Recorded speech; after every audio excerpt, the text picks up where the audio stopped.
Hey YouTube, today I'm going to be showing you how to play the intro to Raining Blood by Slayer, and I'm playing in standard tuning. Start by hitting the 6th string open 3 times. And then go down to the 5th string, 7th fret. And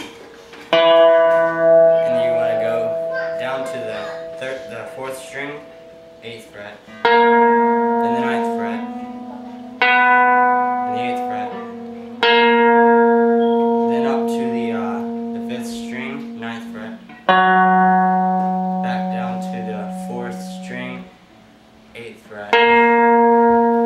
Slide over to the 7th fret. Then the 5th string, 8th fret.